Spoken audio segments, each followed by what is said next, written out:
आप पत्रकारों में से कोई भी एक पत्रकार जिसे लगता हो कि ऐसा नहीं हो सकता, वो सामने आ जाए। नमस्कार, बिग ब्लॉगर में आपका स्वागत है और मैं आपका भाई विराट विशाल यादव।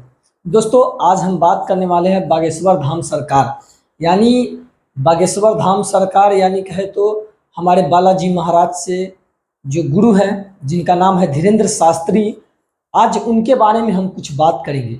दोस्तों, दैनिक भास्कर के एक पत्रकार ने जब बाबा के दरबार में जाते हैं, दिव्य दरबार में जाते हैं वहाँ पे, और जब बाबा उनको ऑफर देते हैं कि इनमें से कोई भी पत्रकार आए सामने और जिनको लगता है कि बागेश्वर धाम सरकार गलत है तो आगे आए और अपना प्रश्न रखे, अपना क्वेश्चन रखे, और जो भी आप किसी को मंच से अगर उठा के आप ले आते हैं, अगर उसका पर्चा मैं नहीं निकालूं तो फिर आप हमें कहना, अगर मैं नहीं निकालता हूं तो आप जो बोलोगे हम करेंगे, नहीं तो आपका पोल मैं खोलूंगा, यानी आपको मुर्गा बनाऊंगा।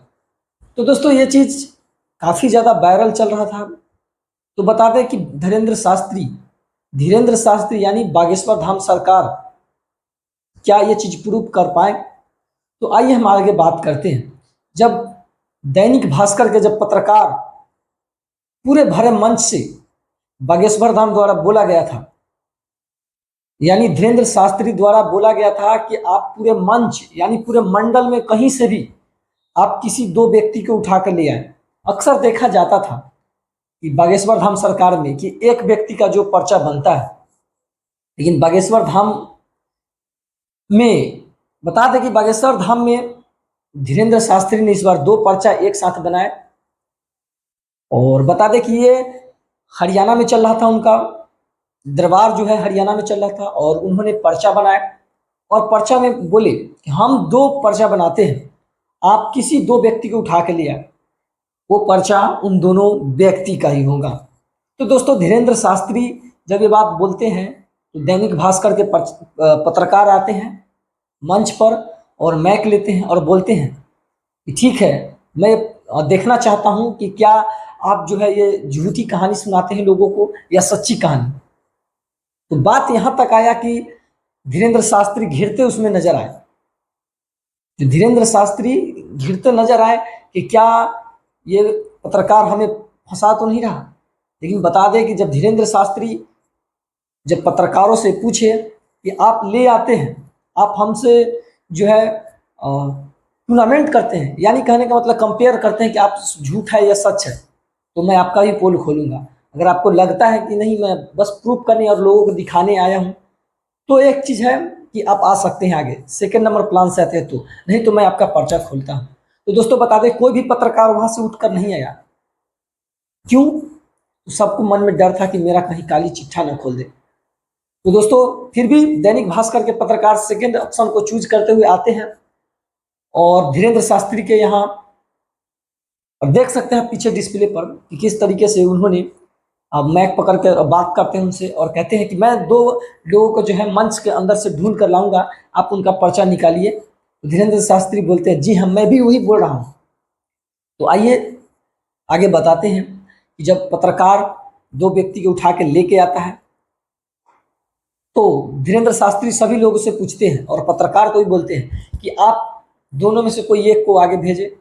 तो कोई एक को भेजता है और बोलते हैं कि आप चाहे तो जो पर्चा बोले उसी पर्चा में जो है इस व्यक्ति का नाम एवं उनका जो जिस दुख के लिए आए हैं मेरे दरबार में, दिव्य दरबार में, मैं उनका जो पूरा पर्चा लिख के रखा हूँ।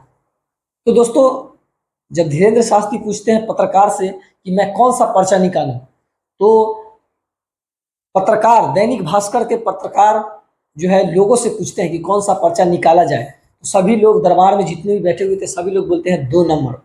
और 2 नंबर जैसे ही निकलता है पर्चा, तो उसमें उसी व्यक्ति के बारे में जो है पूरी डिटेल्स लिखा होता है, जिसमें बताया होता है कि आपके जो है पिता का कहीं अलग संबंध है, आपका भाई का भी अलग संबंध है, और आपके भाई एवं पिता दोनों आपको बहुत टॉर्चर करते हैं एवं आपकी माता को भी टॉर्चर करते हैं, आपको भी टॉर्चर करते हैं।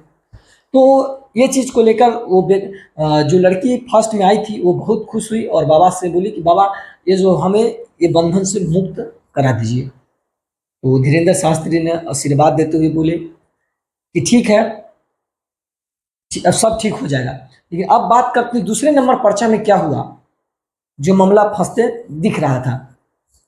तो दोस्तों बता दें कि धीरेन्द्र शास्त्री ने जो 2 पर्चा बनाए थे, वो दोनों पर्चा में एक का तो सही सही निकल गया, ये सही है, लेकिन दूसरे पर्चा में जैसे ही वो व्यक्ति दूसरे व्यक्ति को लाते हैं तो देखा जाता है कि पर्चा में सेम प्रोसेस लिखा हुआ है। यानी वो व्यक्ति जो है, जिस व्यक्ति को उठा के लाया गया था, उस व्यक्ति के बारे में ऐसा कुछ भी नहीं था जो देखने को नहीं मिला। दोस्तों बता दें कि सब सेम, जो व्यक्ति को जब लाया गया, जब बैठाया गया सामने, वो भी औरत थी, तो वो व्यक्ति ने पूरा बताया कि मेरे साथ जो है अब मेरे बेटे के जॉब नहीं लग रही, तो मेरा बेटा तैयारी कर रहा है, एग्ज़ाम में छट जा रहा है, ये हो रहा है, ये हो रहा है। तो दोनों पर्चा में जब सही सही बात निकलता है तो दैनिक भास्कर के पत्रकारों का जो होश खराब हो जाता है, वो और बाबा को चरणों में अपना शीश नवाता है और जय बागेश्वर धाम बोल के वहाँ से निकल जाता है। तो दोस्तों हमें ये चीज़ अच्छा लगा। एक चीज़ और बताएं, जो सेकंड वाले व्यक्ति का पर्चा निकाले थे बागेश्वर धाम बाबा, यानी धीरेन्द्र शास्त्री, उन्होंने बोले थे कि आपके जो सिर में दर्द है उसको दवा से ठीक कराएं, ना कि झाड़ फूक जादू मंत्र के चक्कर में समय नहीं रहे। तो इससे पहले भी जब विरोध में हम बाबा की बात करते हैं, तो जब बाबा कुछ गलत बोलते हैं फिर भी हम बोलते हैं, ऐसे हम नहीं बोलते हैं। तो दोस्तों इसमें जो धीरेन्द्र शास्त्री उन व्यक्ति को बताएं कि आपको दवा की ज़रूरत है, तो ये वीडियो हमको बहुत अच्छा लगा, इसलिए मैंने सोचा कि चलिए आपके लिए लेके आते हैं। कि जो बड़े बड़े बाबा हैं वो भी कहते हैं कि झाड़ फूक के चक्कर में ना रहें और दवा का सेवन करें, इससे आपका जो है मानसिक दर्द जो है, माथे का दर्द है, वो ठीक हो जाएगा। तो दोस्तों धीरेन्द्र शास्त्री का ये बयान सुनकर हमें भी अच्छा लगा। चलिए अब तो बाबा लोगों को धर्म के नाम पर इधर उधर भड़काते नहीं हैं, और झूठा मूठा बयान से अच्छा तो होगा कि किसी को जो दवा की जरूरत है तो उनको दवा मिले। तो जय हिंद। इसी के साथ हम वीडियो को समाप्त करते हैं।